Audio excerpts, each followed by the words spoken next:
नमस्कार, स्वागत है आप सभी का आज की बात में। आज प्रधानमंत्री नरेंद्र मोदी ने सभी दलों से अपील की कि लोकसभा और विधानसभाओं में महिलाओं को 33% आरक्षण देने का रास्ता साफ करने में सहयोग करें। सरकार ने जो संविधान संशोधन बिल पेश किया है उसे सपोर्ट करें, इसमें सबका फायदा है। मोदी ने कहा कि जो पार्टियां इसका विरोध करेंगी उन्हें लंबे वक्त तक इसका खामियाजा भी भुगतना पड़ेगा। असल में सरकार 2029 से महिला आरक्षण लागू करना चाहती है और इसके लिए संसद का एक विशेष सत्र आज से बुलाया गया है। आज यहां 3 विधेयक पेश किए गए। इसमें एक संविधान संशोधन बिल है जिसे पास कराने के लिए 2/3 सांसदों के समर्थन की जरूरत है। इसलिए विपक्ष के समर्थन के बगैर यह बिल पास नहीं हो सकता। और विपक्ष साफ साफ कह रहा है कि सरकार महिला आरक्षण के नाम पर सियासी खेल खेल रही है। इसकी आड़ में सरकार डिलिमिटेशन में मनमानी करना चाहती है, इसलिए विपक्ष इस बिल को समर्थन नहीं देगा।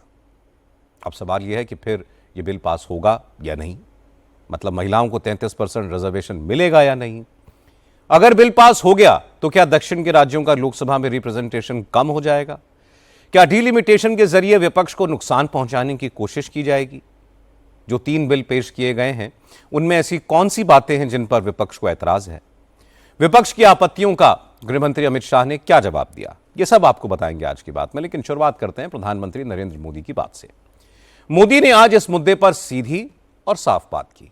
आज संसद में कानून मंत्री अर्जुन राम मेघवाल ने 2 बिल पेश किए। इसमें पहला बिल 131वां संविधान संशोधन का है, दूसरा डिलिमिटेशन बिल है। तीसरा union territories and amendment bill home minister Amit Shah ने पेश किया। इस बिल के जरिए महिला आरक्षण को केंद्र शासित प्रदेशों में लागू किया जाना है। संविधान के 131वें संशोधन बिल के जरिए सरकार लोकसभा की सीटें बढ़ाकर 850 करना चाहती है। इनमें से 33% सीटें महिलाओं के लिए आरक्षित होंगी। सीटें बढ़ाने और उनका क्षेत्र तय करने के लिए सरकार ने डिलिमिटेशन बिल पेश किया है, जिसमें सेंसस के उपलब्ध लेटेस्ट आंकड़ों, मतलब 2011 की जनगणना के आधार पर लोकसभा की सीटें बढ़ाई जानी है। इन तीनों बिल्स पर एक साथ चर्चा हो रही है। चर्चा के दौरान प्रधानमंत्री मोदी ने इंटरवीन किया। क्योंकि विपक्ष के नेता तमाम तरह की आशंकाएं जता रहे हैं, आरोप लगा रहे हैं कि मोदी ने सियासी फायदे के लिए महिला आरक्षण को 2029 से लागू करने का शिगुफा छोड़ा है। मोदी महिला आरक्षण का क्रेडिट लेना चाहते हैं। इस आरोप के जवाब में प्रधानमंत्री मोदी ने विपक्ष के नेताओं को समझाया कि इस बिल का समर्थन करने में विपक्ष का भी फायदा है और अगर विरोध किया तो विपक्ष का नुकसान होगा और मोदी का फायदा होगा। एक मित्र के रूप में एडवाइज करता हूं और सबको काम आएगी। हमारे देश में जब से विमेन रिजर्वेशन को लेकर के चर्चा हुई है और उसके बाद जब जब चुनाव आया है, तो हर चुनाव में महिलाओं को मिलने वाले इस अधिकार का जिसने विरोध किया है, जिसने विरोध किया है, देश की महिलाओं ने उन्हें माफ नहीं किया है। उनका हाल बुरे से बुरा किया है। लेकिन यह भी देखिए कि 24 के चुनाव में ऐसा नहीं हुआ। क्यों नहीं हुआ? ये इसलिए नहीं हुआ कि 24 में सबने सहमति इसको पारित किया, तो ये विषय ही नहीं रहा। किसी के पक्ष में पॉलिटिकल फायदा नहीं हुआ, किसी का नुकसान भी नहीं हुआ।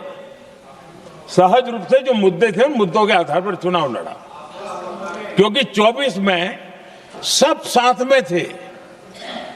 कुछ लोग यहां है, कुछ लोग नहीं है, लेकिन सब साथ में थे। आज भी मैं कहता हूं, अगर हम सब साथ में जाते हैं तो इतिहास गवाह है कि किसी एक के राजनीतिक पक्ष में नहीं जाएगा। ये देश के लोकतंत्र के पक्ष में जाएगा, देश के सामूहिक निर्णय शक्ति के पक्ष में जाएगा और हम सब उसके यश के हकदार होंगे। अजय, देखिए, यहां कुछ लोगों को लगता है इसमें कहीं न कहीं मोदी का राजनीतिक स्वार्थ है।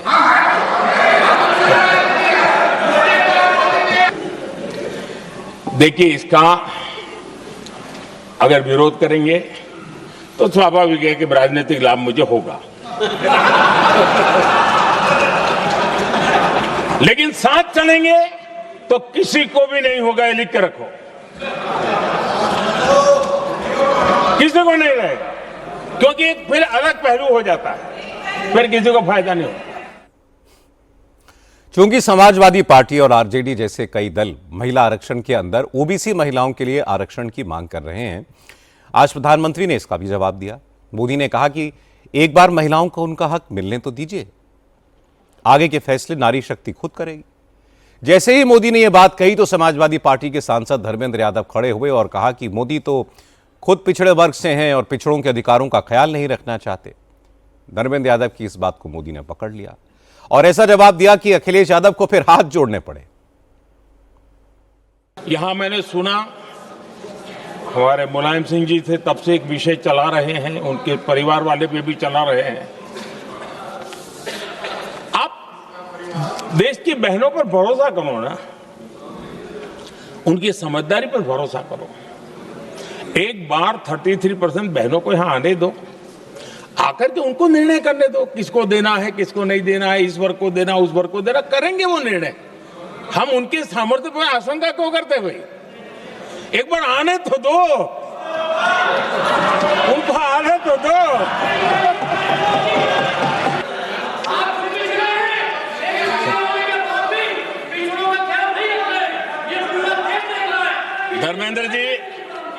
धर्मेंद्र जी मैं आपका बहुत आभारी हूं कि आपने मेरी पहचान करा दी। ये बात सही है, मैं अति पिछड़े समाज से आता हूं।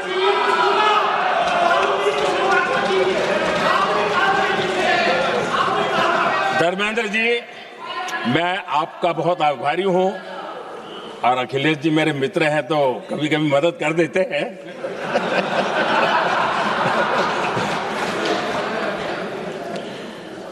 ये बात सही है कि मैं अति पिछड़े समाज से आता हूं, लेकिन मेरा दायित्व समाज के सबको साथ लेके चलने का है और यही मेरे संविधान ने मुझे यही रास्ता दिखाया है। मेरे लिए संविधान ही सर्वोपरि है और इसलिए और ये संविधान की ताकत है कि मेरे जैसा अत्यंत छोटे समाज का, अति पिछड़े समाज के व्यक्ति को इतना बड़ा दायित्व देश ने दिया।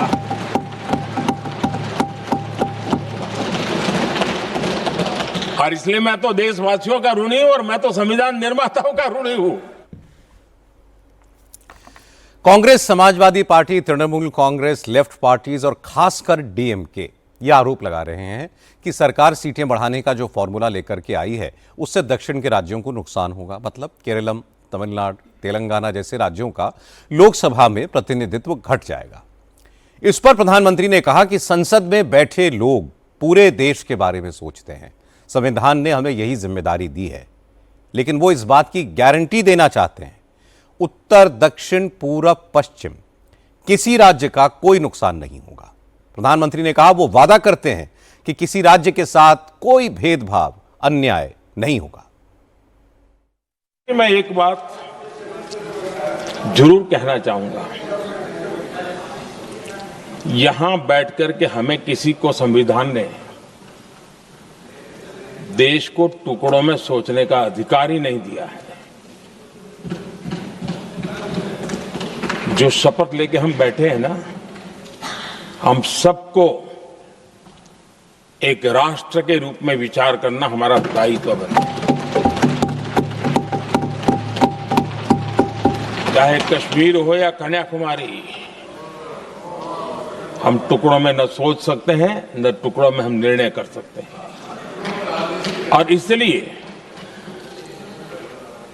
निराधार रूप में, जिसमें कोई सच्चाई नहीं, रत्ती भर सच्चाई नहीं है, सिर्फ राजनीतिक लाभ लेने के लिए जो बवंडर खड़ा किया जा रहा है, मैं आज बड़ी जिम्मेवारी के साथ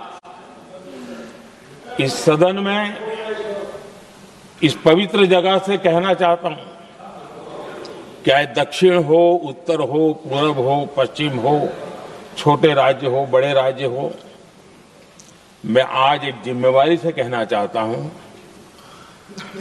कि निर्णय प्रक्रिया किसी के साथ भी भेदभाव नहीं करेगी ये निर्णय प्रक्रिया किसी के साथ अन्याय नहीं करेगी,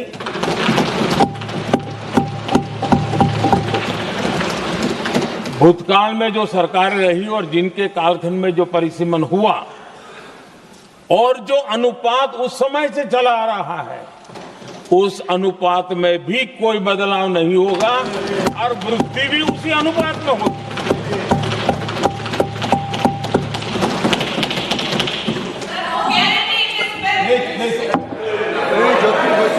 अगर गारंटी शब्द चाहिए तो मैं गारंटी शब्द उपयोग करता हूं,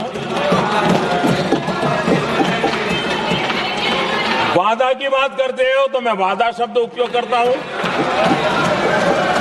अगर तमिल में कोई अच्छा शब्द हो तो वो भी मैं बोलने के लिए तैयार हूं। क्योंकि जब नियत साफ है तो फिर शब्दों का खेल करने की हमें जरूरत नहीं है जी। आज चर्चा में ऑपोजिशन के जितने भी नेताओं ने हिस्सा लिया, सबने कहा कि उनकी पार्टी महिला आरक्षण के पक्ष में है, लेकिन डीलिमिटेशन को लेकर, इस बिल की टाइमिंग को लेकर सरकार की नीयत पर शक है। इस पर प्रधानमंत्री ने कहा कि इसी तरह की बातें करके महिलाओं के आरक्षण को 30 साल से लटकाया जा रहा है और अब ये बहाने नहीं चलेंगे। प्रधानमंत्री ने कहा कि जो लोग ये सोच रहे हैं कि बीजेपी महिला आरक्षण का क्रेडिट लेना चाहती है, तो उनको ये खुला ऑफर है कि विमेंस रिजर्वेशन बिल को सपोर्ट दें और बदले में सरकार उन्हें महिला आरक्षण का पूरा क्रेडिट देगी। प्रधानमंत्री ने यहां तक कहा कि वो सरकारी खर्चे पर विमेंस रिजर्वेशन बिल को सपोर्ट करने वालों की फोटो समेत धन्यवाद का विज्ञापन छपा कर देंगे। मैं आज सदन के सभी साथियों को यह भी कहना चाहता हूं कि साथियों, हम भ्रम में न रहे,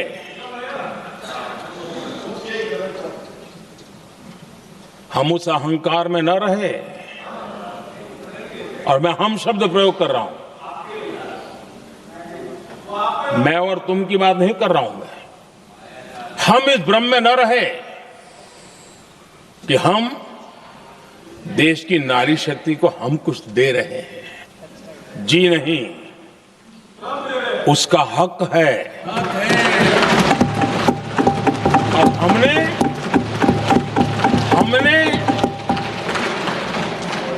कई दशकों से उसको रोका हुआ है। आज उसका प्रायश्चित करके हमें उस पाप में से मुक्ति पाने का यह अवसर है।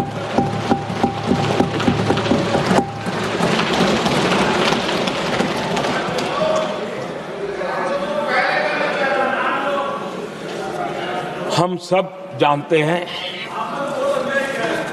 हर एक ने कैसे चालाकी की हर बार, चतुराई की। बिल्कुल हम तो इसके पक्ष में ही हैं, लेकिन हम इसके साथ ही हैं, लेकिन हर बार कोई न कोई टेक्निकल पूंछ लगा दी इसको और इसको रोका गया। हर बार ऐसी चीजें लाई गई है। हिम्मत नहीं है कि हम 33% महिलाओं के आरक्षण का विरोध कर पाए। वो तो जमाना चला गया, आपको करना नहीं है, लेकिन कहने की हिम्मत भी नहीं है। और इसलिए टेक्निकल बहानेबाजी, ये करो तो ये, वो करो तो वो, डिगरा करो। अब देश की नारी को नहीं समझा पाओगे। सदन में नंबर का खेल क्या होता है वो तो समय तय करेगा, लेकिन ये पक्का है कि अब इन भांति भांति के बहानेबाजी, भांति भांति टेक्निकल मुद्दों के आधार पर चीजों को उलझा करके 3 दशक तक इसको अड़ंगे डाले, हमने फंसा के रखा। आपने जो अचीव करना था कर लिया, अब छोड़ दो ना भाई। 3 दशक कम पड़ते हैं क्या रोकने में? 3 दशक तक आपने रोका, फिर भी कुछ कर नहीं पाए, तो अब तो करो। हमें क्रेडिट नहीं चाहिए। जैसे ये पारित हो जाए, मैं कल एडवर्टाइजमेंट दे करके सबका धन्यवाद करने के लिए तैयार हूं, सबकी फोटो छपवाने के लिए तैयार हूं। क्रेडिट आप ले लो, चलो। क्रेडिट की चिंता है क्या है जी? ले लो ना क्रेडिट। आपको जिसकी फोटो छपवानी है सरकारी खर्चे से हम करवा देंगे।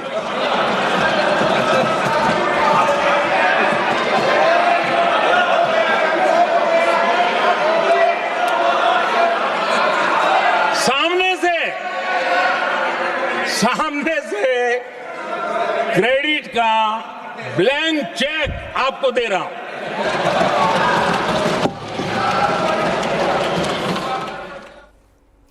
मोदी ने हर तरह से विपक्ष को समझाने की कोशिश की, महिला आरक्षण पर समर्थन मांगा, लेकिन ऑपोजिशन ने कल ही ऐलान कर दिया था कि वो संविधान संशोधन बिल का विरोध करेगा। आज भी विपक्ष के नेता इसी मूड के साथ संसद पहुंचे थे। सबसे पहले बिल इंट्रोड्यूस करने का ही विरोध हुआ, इस पर वोटिंग करवाई गई। वोटिंग के बाद बिल पेश हो पाए। इसके बाद कांग्रेस, समाजवादी पार्टी, डीएमके और तृणमूल कांग्रेस के सांसदों ने बिल की टेक्निकलिटीज पर सवाल उठाए। समाजवादी पार्टी की तरफ से धर्मेंद्र यादव ने महिला आरक्षण के अंदर ही ओबीसी और मुस्लिम महिलाओं को भी आरक्षण देने की मांग की। इसका गृह मंत्री अमित शाह ने कड़ा विरोध किया, कहा कि धर्म के आधार पर मुसलमानों को आरक्षण देना संविधान के खिलाफ है और मोदी सरकार ऐसा कभी नहीं होने देगी। इस मुद्दे पर अमित शाह और अखिलेश यादव के बीच बहस भी हुई। आपको जल्दीबाजी क्यों है महिला विधेयक के पक्ष में? हम आप जनगणना क्यों नहीं कराना चाहते? ये अध्यक्ष महोदय, आप सेंसस ये इसलिए नहीं करना चाहते हैं कि जैसे ही जनगणना होगी हम सब लोग जाति गणना मांगेंगे, जाति गणना होगी तो हम आरक्षण मांगेंगे, इसीलिए आप लोग धोखा देकर के आना चाहते हैं। अखिलेश जी ने कहा जनगणना क्यों नहीं हो रही। मैं पूरे सदन के माध्यम से देश की जनता को बताना चाहता हूं, जनगणना का काम शुरू हो चुका है, जारी। 2, उन्होंने कहा कि हम जाति जनगणना का मांग करेंगे। मान्यवर, मैं आपके माध्यम से सदन को बताना चाहता हूं कि सरकार ने जाति की जनगणना करने का निर्णय ले चुकी है और जाति के साथ ही ये जनगणना हो रही है। माननीय सदस्य धर्मेंद्र यादव जी कह रहे हैं कि कॉलम नहीं है। उनको मालूम पड़ना चाहिए कि अभी घरों की गिनती हो रही है और घरों की कोई जाति नहीं होती है। समाजवादी पार्टी का चले तो घरों की भी जाति तय कर ले।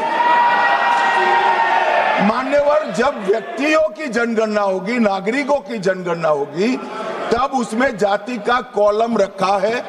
ये मेरा विभाग है।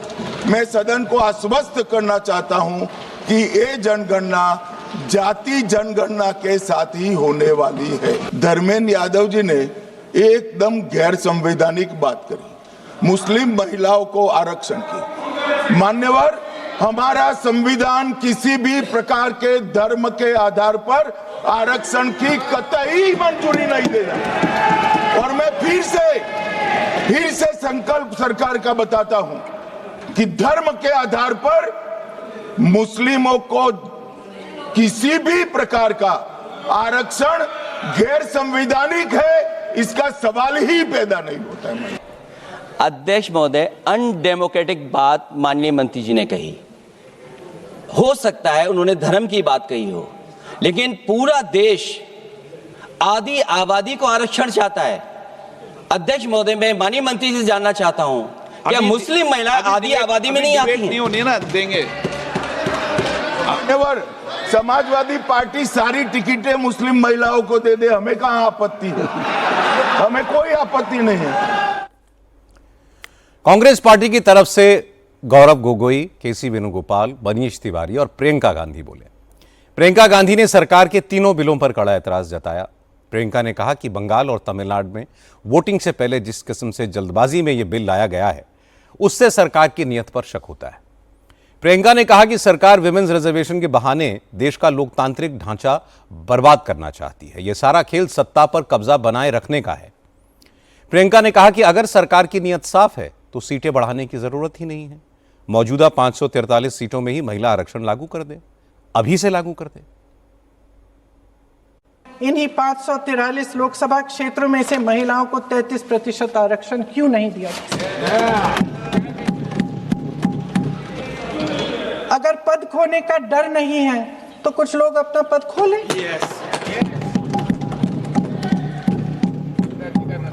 इसी में से एससी एसटी का जो दर्जा है, एससी एसटी में महिलाओं का आरक्षण 33% हो जाए, 1/3 आरक्षण हो जाए, ओबीसी का भी उचित आरक्षण हो जाए, आज पारित हो सकता है। सच्चाई ये है कि आज की चर्चा दरअसल महिला आरक्षण पर है ही नहीं। जो विधेयक इस सरकार ने पेश किया है उसका प्रारूप हमने पढ़ा, उससे पूरी चर्चा ही बदल गई है। संसद का 50% विस्तार प्रस्तावित है, लेकिन इसके लिए कोई ठोस प्रक्रिया के बारे में एक भी शब्द नहीं लिखा है। आश्चर्य की बात यह है कि इतने बड़े परिवर्तन के नियम क्या होंगे, कैसे किया जाएगा, इसके बारे में पूरे विधेयक में एक भी शब्द नहीं है। लोकतंत्र की धज्जियां उड़ाकर अगले चुनाव के लिए अपनी पार्टी की मजबूती का ढांचा बनाया जा रहा है। हंस रहे हैं, इन्होंने पूरी योजना बना रखी है, हंस रहे हैं, सहमत है मेरी बातों से। अचानक प्रदेशों में चुनाव के दौरान सदन की बैठक बुलाओ, कोई सर्वदलीय बैठक मत बुलाओ।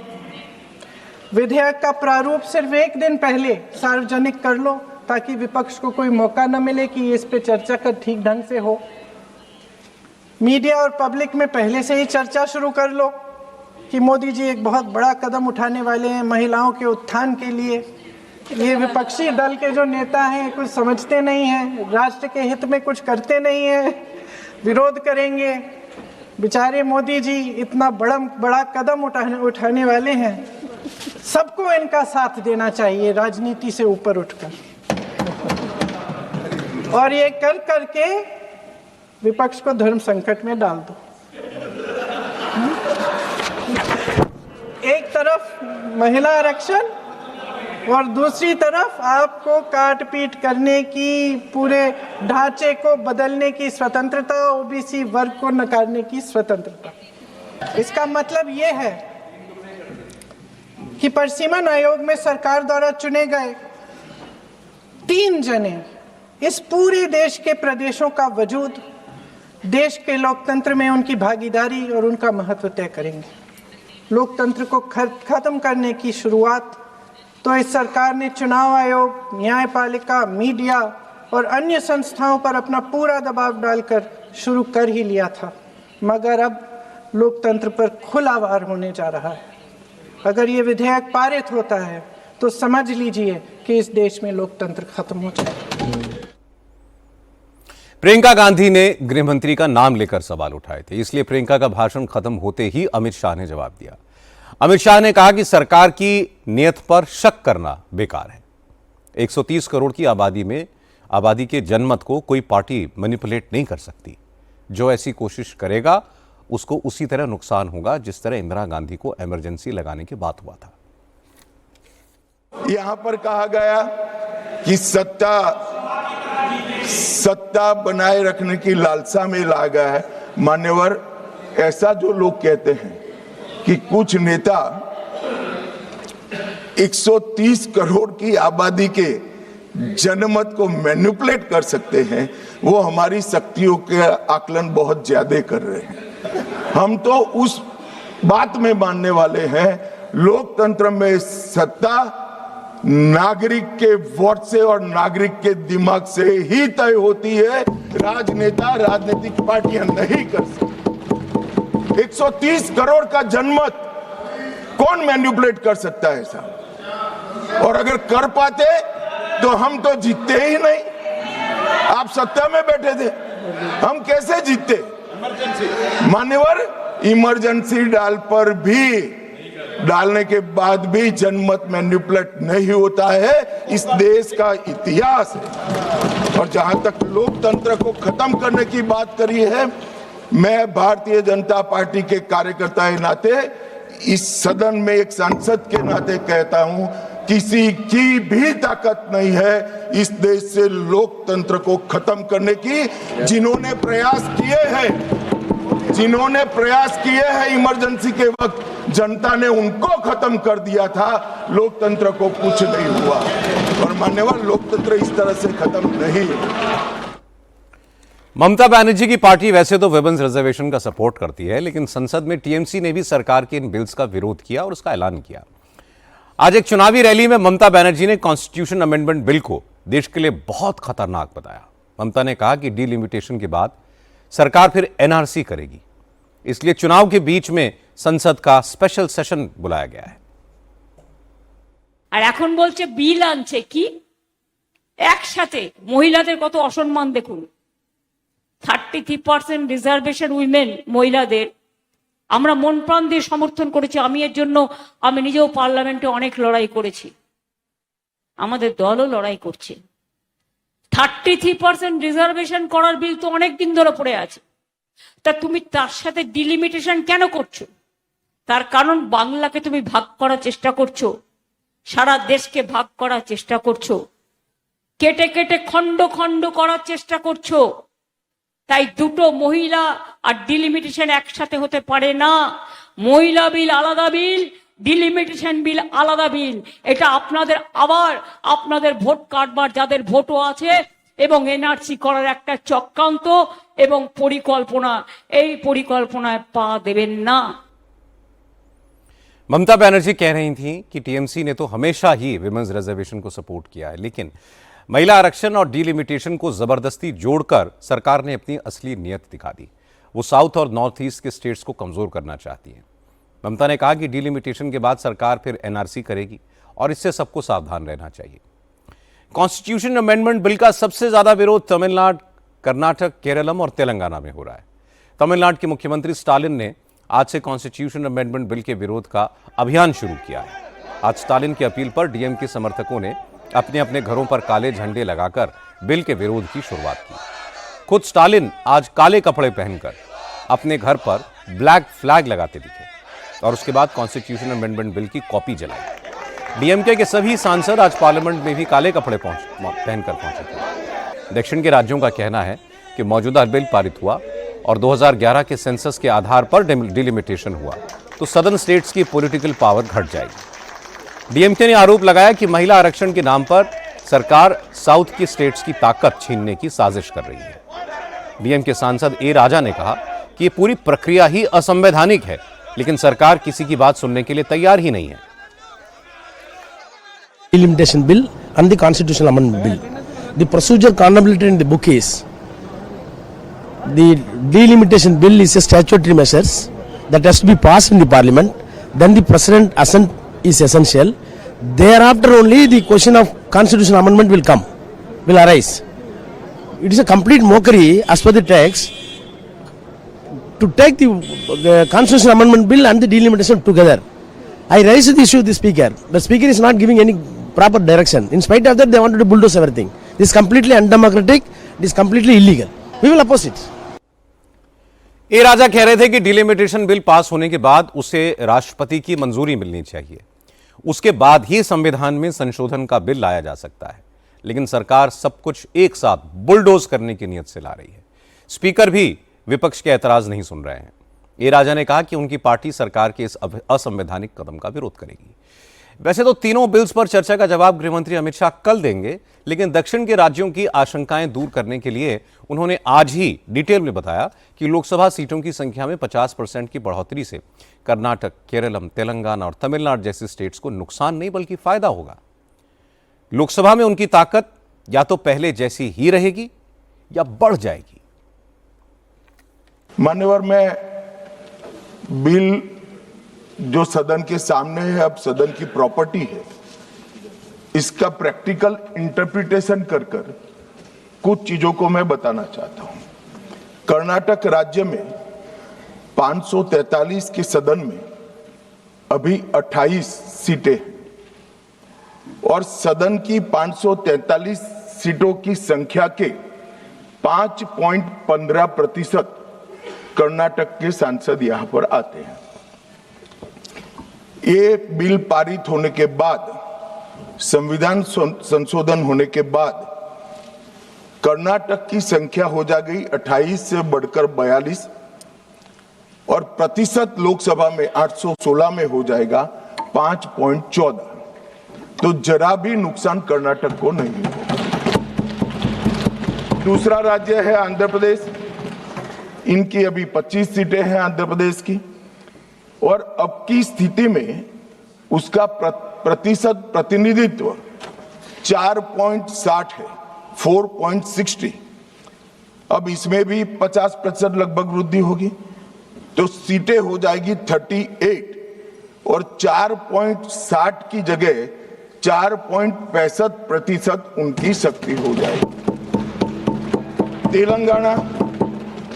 तेलंगाना में 17 सीटें हैं अभी और उनकी शक्ति 543 के सदन में प्रतिशत 3.13 है। अब उसमें 50% की वृद्धि होगी और सीटें हो जाएगी 26 और 3.13 की जगह 3.18% उनकी क्षमता होगी। तमिलनाडु, इतने सारे लोग काले कपड़े पहनकर आए हैं। मैं तमिलनाडु की जनता को भी आश्वस्त करना चाहता हूं कि आपकी शक्ति कम नहीं होगी, बढ़ रही है। मान्यवर, अभी 39 सांसद तमिलनाडु राज्य से चुनकर यहां आते हैं और 543 के सदन में उसके प्रतिशत है 7.18% और अब 50% वृद्धि के बाद सांसद लगभग हो जाएंगे 59 और इनकी नए सदन में 816 के सदन में प्रतिशत में संख्या हो जाएगी 7.23। मैं फिर से एक बार रिपीट करना चाहता हूं, अभी तमिलनाडु की सदन में प्रतिशत स्ट्रेंथ 7.18% है, वो बढ़कर हो जाएगी 7.23। तो तमिलनाडु को भी कोई नुकसान नहीं है। केरला में 20 सांसद हैं, 3.68% इनका स्ट्रेंथ है, 20 की जगह 30 सांसद होंगे और 3.68 की जगह होगा 3.67। अब कुल मिलाकर दक्षिण का जो पूरा नैरेटिव बनाया जाता है उसको अगर हम सोचते हैं तो अभी 543 सीटों में जो आपके द्वारा बनाया गया है उसमें 129 सांसद इस सदन में बैठते हैं। मान्यवर, लगभग 23.76% दक्षिण के सांसदों का यहां शक्ति है।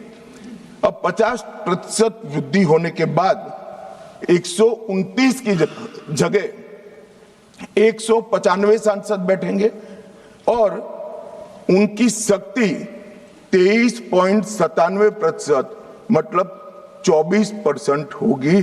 तो शक्ति बढ़ नहीं रही है, कम नहीं हो रही है, बढ़ रही है। हालांकि कांग्रेस, डीएमके, लेफ्ट और टीएमसी ये सरकार के क्लैरिफिकेशन से संतुष्ट नहीं है। विपक्ष की मांग है कि सरकार महिला रिजर्वेशन को डिलिमिटेशन से अलग करे। अभी जो 543 सीटें हैं उन्हीं में से 181 सीटें महिलाओं के लिए रिजर्व कर दे और डिलिमिटेशन का काम 2027 की जनगणना के बाद हो।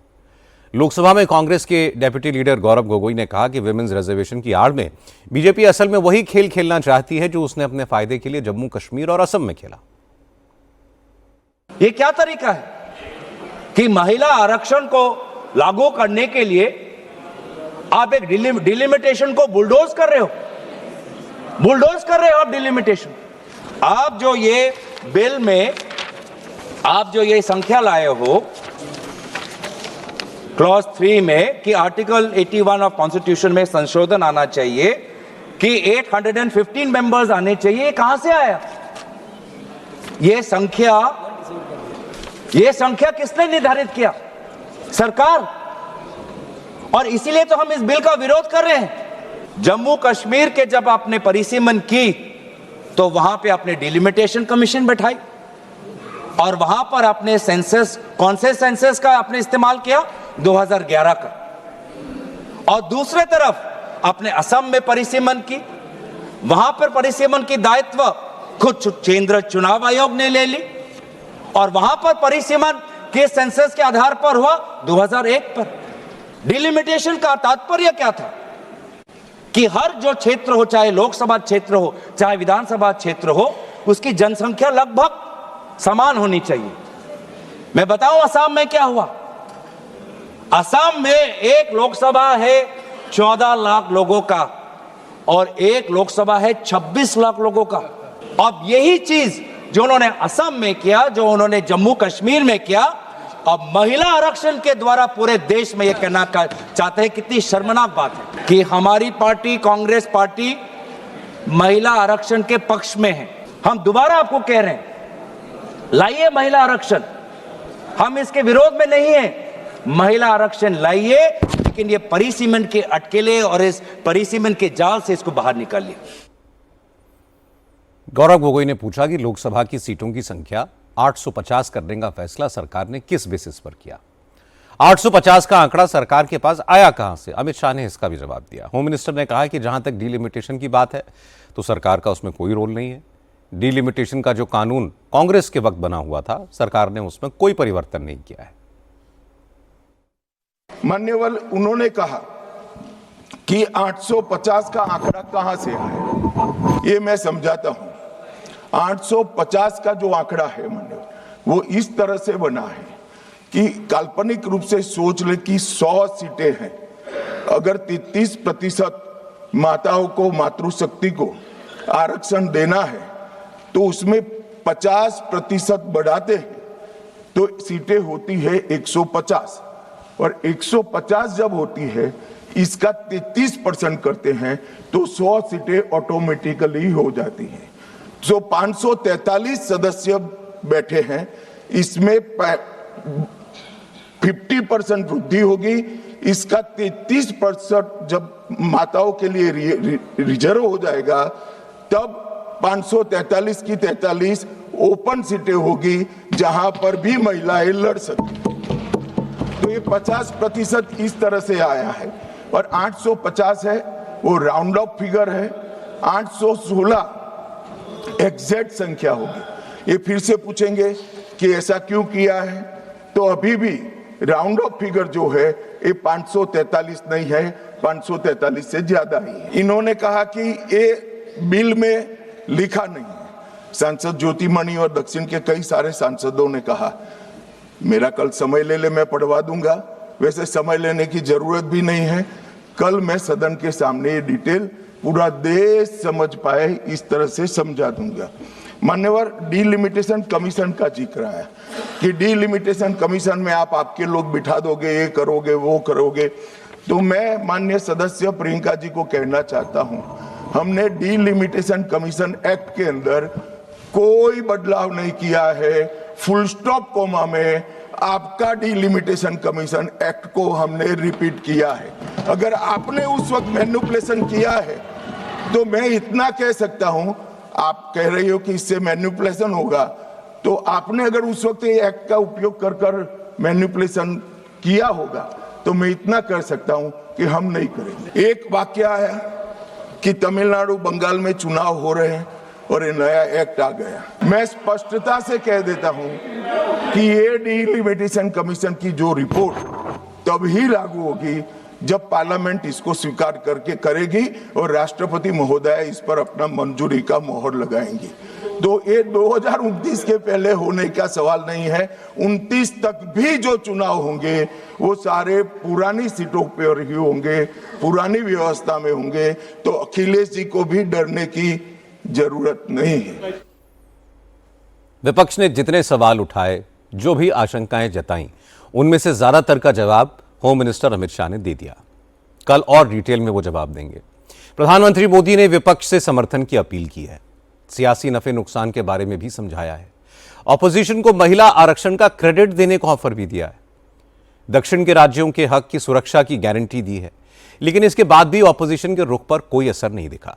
विपक्ष ने तय कर लिया है कि संविधान संशोधन बिल के खिलाफ ही वोट किया जाएगा, इसलिए बिल पास होगा इसकी उम्मीद तो कम है। अगर बिल पास नहीं हुआ तो महिलाओं को लोकसभा और विधानसभाओं में रिजर्वेशन के लिए अभी और इंतजार करना पड़ेगा। आइए बात करते हैं बंगाल की। आज बंगाल में इलेक्शन को लेकर सुप्रीम कोर्ट ने 2 बड़े फैसले दिए। पहला, सुप्रीम कोर्ट ने कहा कि वोटर लिस्ट से नाम कटने के बाद जिन लोगों ने ट्राइब्यूनल में अपील दायर की हुई है, अगर उनकी अपील पर वोटिंग के 48 घंटे पहले तक कोई निर्णय आ जाता है तो वो वोट डाल सकते हैं। सुप्रीम कोर्ट ने इलेक्शन कमीशन को ऐसे लोगों के लिए सप्लीमेंट्री रिवाइज्ड इलेक्टोरल रूल जारी करने का आदेश दिया है। सुप्रीम कोर्ट ने कहा कि पहले चरण के लिए जिन अपीलों पर 21 अप्रैल और दूसरे चरण के लिए जिन अपीलों पर 27 अप्रैल तक फैसला हो जाएगा, जिन वोटर्स की अपील का ट्राइब्यूनल निपटारा करके उन्हें वोट डालने का अधिकार दे देगा, उन्हें रोका नहीं जाएगा। कोर्ट ने यह भी साफ कर दिया कि जिन लोगों की अपील पेंडिंग रह जाएगी उन्हें वोटिंग का अधिकार नहीं मिलेगा। लेकिन सुप्रीम कोर्ट से ही ममता बनर्जी को आज एक झटका भी लगा। चुनाव आयोग की तरफ से बड़े पैमाने पर बंगाल के अफसरों के ट्रांसफर के खिलाफ तृणमूल कांग्रेस ने एक पिटीशन फाइल की थी, उसे आज सुप्रीम कोर्ट ने खारिज कर दिया।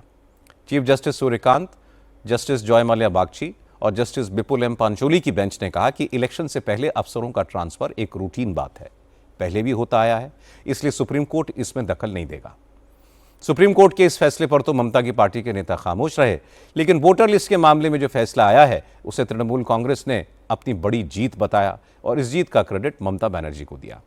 पार्टी के लीडर शशि पांजा ने कहा कि अब किसी को डरने की जरूरत नहीं है, सब लोग वोट डाल सकेंगे। जो लोग अपील कर रहे हैं ट्राइब्यूनल में, जो लोग अपील अपने दाखिल किए हैं लेकिन उसका अंतिम जो रिजल्ट क्या है नहीं मालूम, वो लोग वोट दे सकते हैं इस बार। भविष्य में उसका क्या इंक्लूजन होगा, डिलीशन होगा, वो बाद में।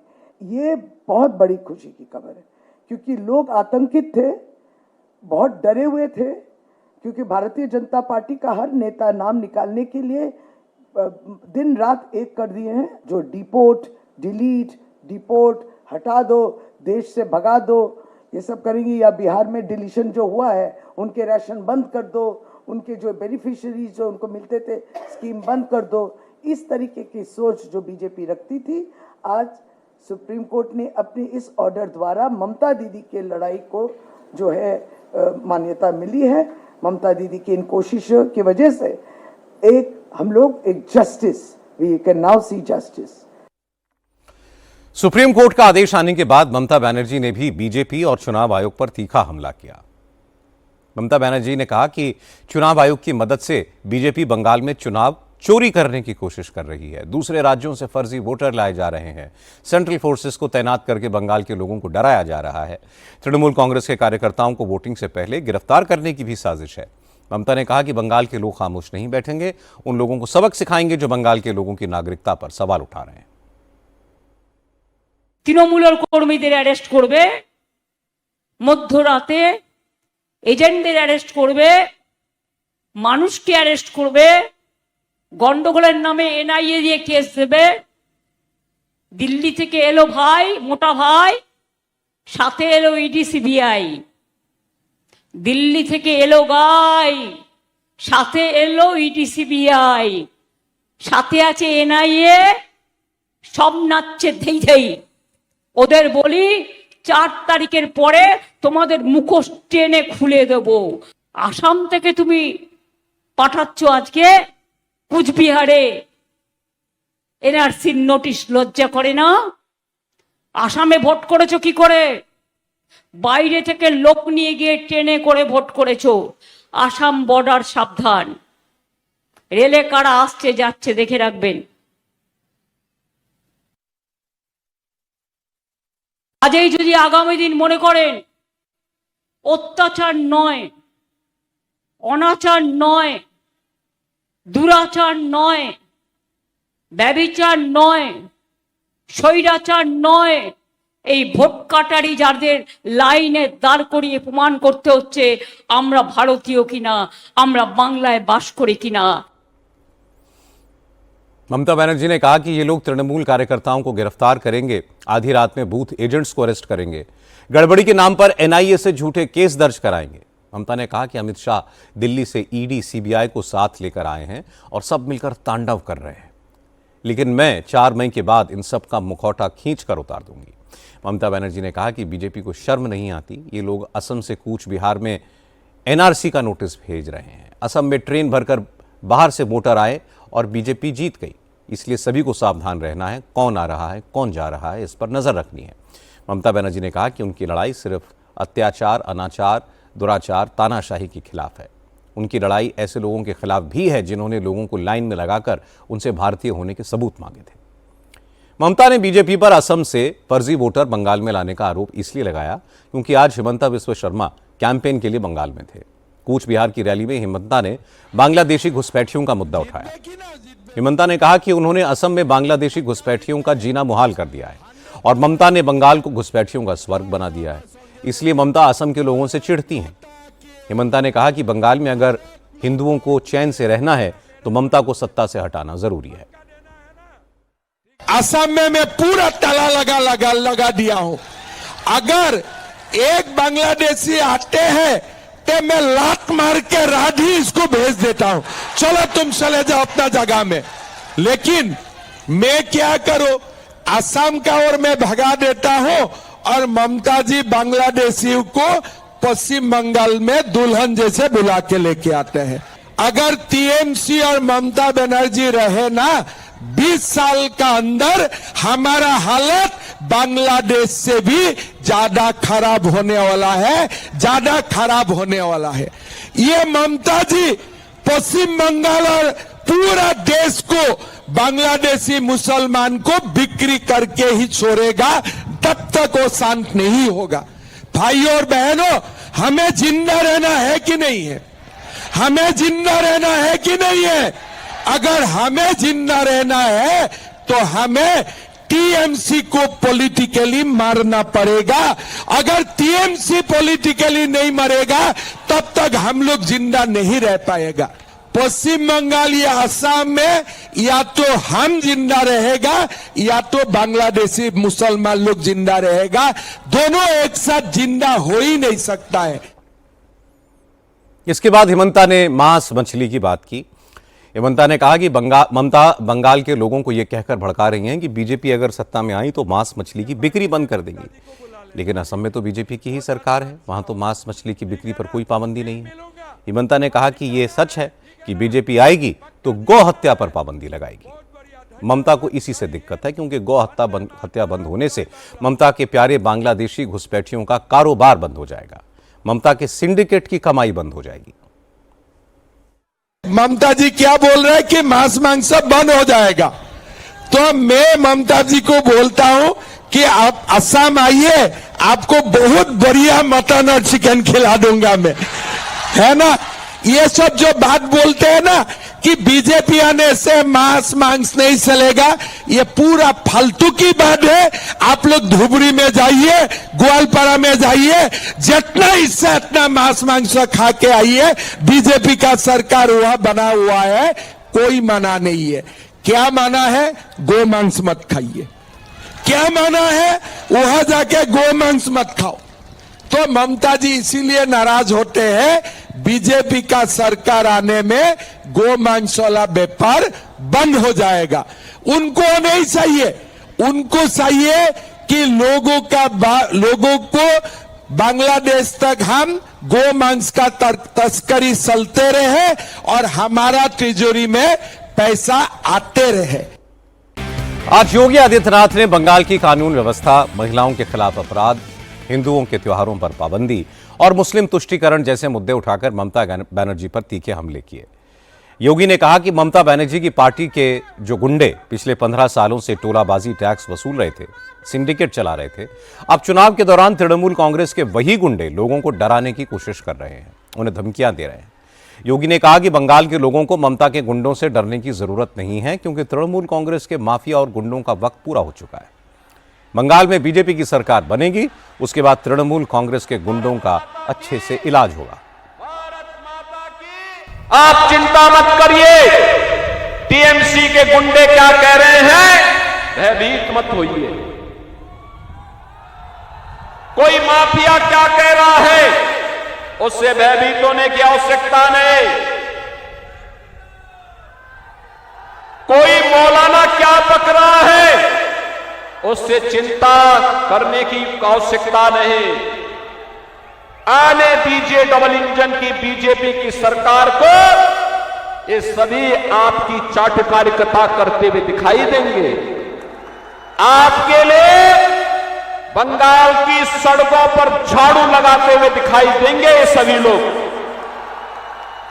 और इसलिए चिंता करने की आवश्यकता नहीं। देखो ना, यूपी में कितना परिवर्तन हो गया, वहां किसी सड़क पे कोई नमाज नहीं पढ़ सकता, नहीं पढ़ सकता।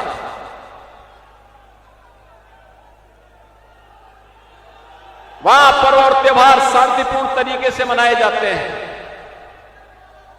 कोई अराजकता नहीं, कोई गुंडागर्दी नहीं। हर बेटी और बहन को सुरक्षा की गारंटी है। लेकिन बंगाल में धड़ल्ले से गौ कसी होती है, गौ हत्या होती है, गौ तस्करी होती है, पर्व और त्योहार के पहले उपद्रव हो जाते हैं। इसका उपचार केवल और केवल एक है और वह है डबल इंजन की भाजपा की सरकार, डबल इंजन की भाजपा की सरकार। बंगाल में तृणमूल कांग्रेस और बीजेपी के नेताओं के बीच तीखी बयानबाजी हो रही है, आरोप लगाए जा रहे हैं। ये हर चुनाव में होता है। बड़ी बात यह है कि बंगाल के हर इलेक्शन में कैंपेन के दौरान हिंसा की खबरें आती थीं। इस बार ऐसा नहीं हो रहा है। कार्यकर्ताओं के बीच हल्की फुल्की नोकझोंक की घटनाओं को छोड़कर कहीं से कोई बुरी खबर अभी तक नहीं आई है। ये चुनाव आयोग की सख्ती और बंगाल में भारी संख्या में सेंट्रल फोर्सेस की तैनाती का असर है। आज लेबनान और इजरायल के बीच भी 10 दिन का सीज फायर हो गया। इसलिए अब ईरान ने भी अमेरिका के साथ दूसरे राउंड की बातचीत पर सहमति दे दी है। दोनों देशों के बीच अगले हफ्ते बात हो सकती है। अमेरिका का लेटेस्ट प्रपोजल लेकर तेहरान पहुंचे पाकिस्तान के आर्मी चीफ आसिफ मुनीर ने ईरान की पार्लियामेंट के स्पीकर मोहम्मद बागैर गालिबाफ से बात की। पाकिस्तान के वजीर आजम शहबाज शरीफ भी मिडिल ईस्ट के दौरे पर है। इसलिए ईरान अमेरिका की बातचीत के नेक्स्ट राउंड को अगले हफ्ते के लिए टाल दिया गया है। एक तरफ अमेरिका ईरान के साथ शांति की बात कर रहा है, दूसरी तरफ ईरान पर दबाव बढ़ाने के लिए आज अमेरिका के वॉर मिनिस्टर पीटर हेक्सेट ने धमकी दी। कहा अगर ईरान नहीं मानता है तो फिर अमेरिका उसके पावर और एनर्जी इंफ्रास्ट्रक्चर पर जबरदस्त बमबारी करेगा। अगर राष्ट्रपति ट्रंप आदेश दें तो बस एक बटन दबाने की देर है। इस बीच एक अच्छी खबर यह है कि लेबनान और इजरायल के बीच अब सीज फायर हो गई है। प्रेसिडेंट ट्रंप ने खुद इसकी जानकारी देते हुए कहा कि उन्होंने फोन पर लेबनान के राष्ट्रपति और इजरायल के प्रधानमंत्री से बात की है और दोनों नेता 10 दिन के लिए शांति के लिए तैयार हो गए हैं। ट्रंप ने बताया कि उन्होंने लेबनान के प्रेसिडेंट और इजरायल के प्रधानमंत्री को सीधी बातचीत के लिए व्हाइट हाउस बुलाया है। और आखिर में एक नजर कल की बड़ी खबरों पर। महिला आरक्षण लागू करने के लिए लाए गए संविधान संशोधन बिल पर कल लोकसभा में वोटिंग होगी। कल राज्यसभा में उपसभापति का चुनाव होगा। हरिवंश सिंह के फिर से डिप्टी चेयरमैन चुने जाने की उम्मीद है। स्ट्रेट ऑफ हॉर्मुज खोलने को लेकर 40 देशों का सम्मेलन होगा। फ्रांस और ब्रिटेन इसकी अध्यक्षता करेंगे। और भारत और साउथ अफ्रीका की विमेंस क्रिकेट टीम के बीच पहला T20 मैच कल डरबन में खेला जाएगा। आज की बात में इतना ही।